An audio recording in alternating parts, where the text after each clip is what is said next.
سلام على عباده الذين اصطفى اللهم صل على محمد وعلى آل محمد. قال الله تبارك وتعالى في كلامه المجيد أعوذ بالله من الشيطان الرجيم يا أيها الذين آمنوا كتب عليكم الصيام كما كتب على الذين من قبلكم لعلكم تتقون. رمضان المبارک کا مہینہ آیا ہی چاہتا ہے. ہو سکتا ہے کہ کل روزہ ہو اور اگر کل نہ ہوا تو پرسوں رمضان شروع ہو جائے. آج کے حوالہ سے چند باتیں آپ کے گوش گزار کرنا چاہتا ہوں. اللہ تعالیٰ نے رمضان کے اس مہینے کو فرمایا لعلکم تتقون. ان روزوں کے فرض کرنے کا جو مقصود ہے وہ یہ ہے تاکہ لوگ متقی ہو جائیں. متقی کا معنی ہوتا ہے بچنے والا، گناہوں سے بچنے والا، جہنم سے بچنے والا، پریشانیوں سے، مصیبتوں سے، دکھوں سے، اور ہر اس چیز سے بچنے والا کہ جس سے کوئی بھی انسان بچنا چاہتا ہے. جن جن چیزوں سے لوگ بچنا چاہتے ہیں وہ تمام کی تمام چیزیں انسان کو وہ مقاصد حاصل ہو سکتے ہیں، لیکن اس کے لیے انسان کو رمضان المبارک کا مہینہ ویسے ہی گزارنا ہوگا جیسا کہ نبی پاک صلی اللہ علیہ وسلم نے گزارا. ہمارے ہاں ہوتا یہ ہے کہ لوگوں کی زندگی میں رمضان کا مہینہ آتا ہے، آ کے چلا جاتا ہے، لیکن تقویٰ پیدا کوئی نہیں ہوتا. جس طرح ہم پہلے ہوتے ہیں رمضان کے مہینے کے بعد بھی اسی طرح ہی ہوتے ہیں. اس کی وجہ بنیادی یہ ہوتی ہے کہ جس انداز سے رمضان کو گزارنا ہوتا ہے لوگ اس انداز سے رمضان کو نہیں گزارتے. لوگوں کے نزدیک صرف بھوکا اور پیاسا رہنے کا نام روزہ ہوتا ہے، حالانکہ ایسا ہرگز نہیں. نبی پاک صلی اللہ علیہ وسلم رمضان کیسے گزارتے تھے اس میں چند مختصر دو چار باتیں آپ کی گوش گزار کروں گا جو کرنے والے کام ہیں. اس میں سب سے پہلا کام جو ہے وہ تو بذات خود روزہ ہی ہے کہ صبح سے لے کر شام تک کھانا اور پینا نہیں. دوسری بات جو نبی پاک صلی اللہ علیہ وسلم نے بیان فرمائی ہے کہ من لم یدع قول الزور والعمل به فلیس للہ حاجۃ ان یدع طعامہ وشرابہ. کہ جو آدمی جھوٹ بولنا اور غلط کام کرنا چھوڑتا نہیں ہے نا تو اللہ تعالیٰ کو اس کے کھانا پینا چھوڑنے کی بھی ضرورت نہیں. اس کا مطلب یہ نہیں کہ اللہ کو کھانا پینا چھوڑنے کی ضرورت ہے ہی نہیں، لیکن یہ اس بندے کے لیے فرمایا کہ جو بندہ جھوٹ بولنا نہیں چھوڑتا. جھوٹ بولنا حرام ہے وہ کر رہا، روٹی حلال ہے اسے کیا کر دیا؟ حلال کو چھوڑ دیا. کس کے کہنے پر؟ اللہ کے کہنے. حلال کو چھوڑ دیا، حرام کو نہیں چھوڑ رہا. فرمایا جو حرام کو نہ چھوڑے تو حلال کے چھوڑنے کی بھی اللہ تعالیٰ کو کوئی ضرورت نہیں. تو دوسرا کام یہ کرنا ہے کہ جس چیز سے اللہ نے منع کیا ہے رمضان کے مہینے میں ان تمام چیزوں سے اپنے آپ کو کیا کرنا ہے؟ بچا کر ان چیزوں سے رکنا. یہ تربیت ہے. جن چیزوں سے منع کیا ان سے بھی رکنا ہے، چاہے وہ حلال ہیں اور چاہے وہ کیا ہے، چاہے وہ حرام. جن سے منع کیا اس سے رمضان میں قریب نہیں جانا. دوسرا نبی پاک صلی اللہ علیہ وسلم رمضان المبارک کے مہینے میں قرآن پاک کی تلاوت کثرت سے کرتے ہیں. قرآن کے ساتھ اپنا تعلق جوڑے.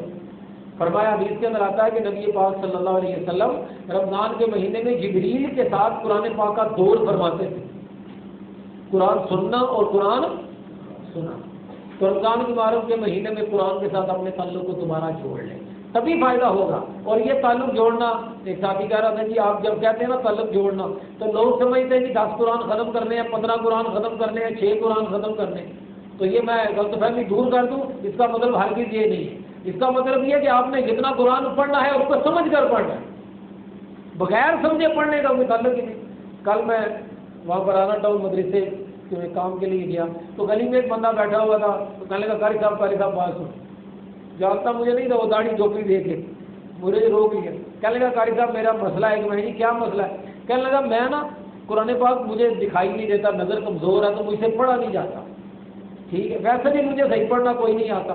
تو اگر میں اس کے اوپر انگلی پھیر لوں، ہمارے یہاں یہ طریقہ شروع ہے آج کل کہ قرآن پاک پر نا انگلی پھیر لیا کرے، بس 1 رکوع 2 رکوع اس طرح انگلیاں پھیر کے نا قرآن پاک ختم کرتے ہیں. ان کو قرآن پاک نہیں آتا تو میں یہ کر لوں. میں کہا جی مجھے تو یہ بات مناسب نظر نہیں آتی. نہ نبی پاک صلی اللہ علیہ وسلم نے ایسا حکم دیا ہے. اگر آپ پڑھ نہیں سکتے سن تو سکتے ہیں نا. تو آپ قرآن پاک کی تلاوت ترجمے کے ساتھ سن لیا کریں روزانہ. کہتا وہ تو میں صبح سنتا ہوں. میں کہتا یہ اچھی بات, اس سے اچھی بات اور کیا ہو سکتی. آپ قرآن پاک کو سنیں اور سمجھیں. تو قرآن پاک سے تعلق جوڑنے کا مطلب یہ ہے کہ آپ چاہے ایک سپارہ ہی پڑھیں, پورے رمضان میں ایک سپارہ پڑھیں, یہ کوئی مسئلہ نہیں ہے, لیکن جتنا پڑھنا ہے اس کو کیا کرنا ہے, اس کو سمجھ کے پڑھنا ہے. یہ قرآن کے ساتھ زیادتی ہے, میں سمجھتا ہوں یہ ظلم ہے کہ آپ سمجھ نہیں رہے اور پڑھے جا رہے, پرواہ ہی نہیں. اس کا مطلب ہے آپ کو قرآن کی کوئی پرواہ نہیں کہ یہ کیا کہہ رہا ہے. آپ کو تو اپنا وہ جس کو کہتے ہیں نا وظیفے کا مسئلہ پڑا ہوا ہے کہ میں اس کو اتنا ختم کر لوں اور اتنا ختم کر لوں. تو یہ دوسری بات, قرآن پاک کے ساتھ اپنے تعلق کو جوڑنا ہے, اس کو سمجھنا ہے. ایک رکوع روزانہ کا طے کر لیں, 2 طے کر لیں, آدھا طے کر لیں, سپارہ طے کر لیں, جتنا بھی طے کریں اس کو کس کے ساتھ پڑھنا ہے, سمجھ کے ترجمے کے ساتھ اس کو پڑھنا ہے. یہ رمضان کے ساتھ سلسلہ اپنا جوڑے. اور تیسری بات عبادت. نبی پاک صلی اللہ علیہ وسلم رمضان میں دوسرے دنوں سے کیا کرتے تھے, زیادہ عبادت کیا کرتے. تو اللہ کے سامنے زیادہ سے زیادہ عبادت کریں. لیکن عبادت میں بھی ہمارے ہاں ہر معاملے میں ہم نے کوئی نہ کوئی گڑبڑی کی ہوئی. عبادت کا مطلب یہ ہے کہ بس ٹکرے مارو, ٹکرے نہیں مارنے, اور ٹکرے مارنے کا نام عبادت نہیں ہوتا. عبادت کا مطلب ہے خشوع اور خضوع کے ساتھ, پوری توجہ کے ساتھ. آپ نے نوافل پڑھنے ہیں تو وہ پڑھیں, فرائض ادا کرنے تو وہ پوری توجہ کے ساتھ پڑھیں.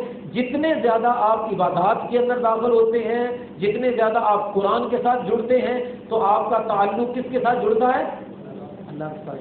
اور جب اللہ کے ساتھ جڑے تو تقویٰ کون دے گا, بندے کے اختیار میں کوئی نہیں. یہ بات آپ کو بتا دوں میں, بندے کے اختیار میں نہیں ہے کہ وہ متقی ہو جائے, یہ اختیار اللہ کا ہی ہے. اللہ جس کو چاہتا ہے پاک فرما دیتا ہے. تو یہ چیزیں تعلق جوڑتی ہیں اللہ کے ساتھ, اور پھر اللہ بندے کے دل میں تقوی کو ڈال دیتا ہے.